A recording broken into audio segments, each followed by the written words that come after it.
All right, everyone, step 7 is complete, and as you can see, the first panel is officially on the Star Destroyer.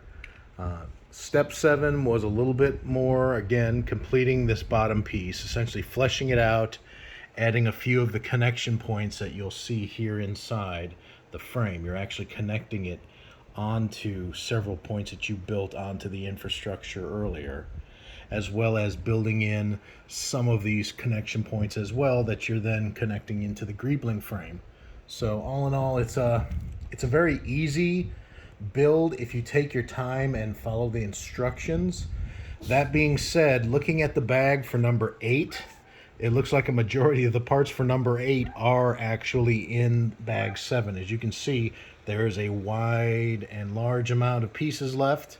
Oh, just as of note as well, you will start breaking into the greebling section as well, essentially to get all of these wrenches for the back greebling on the engine section of the part that you're putting on there.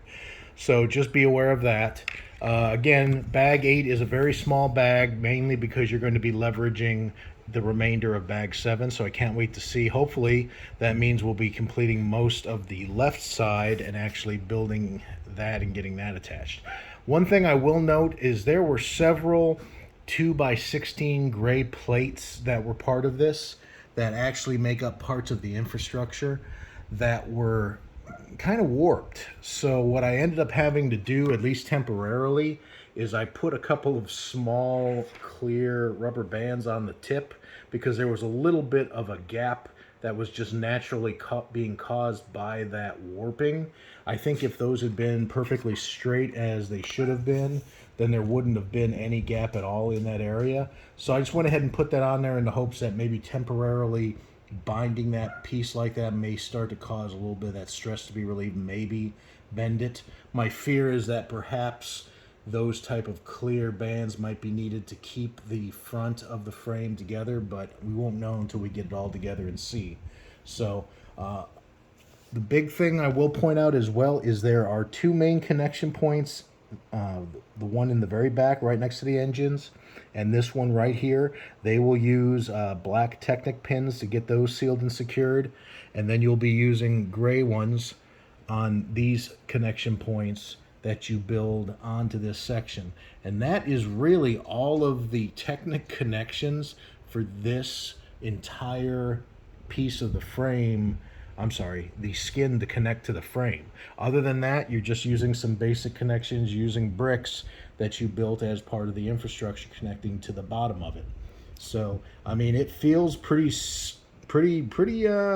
tight though. I can't lie. It's actually a pretty nice connection.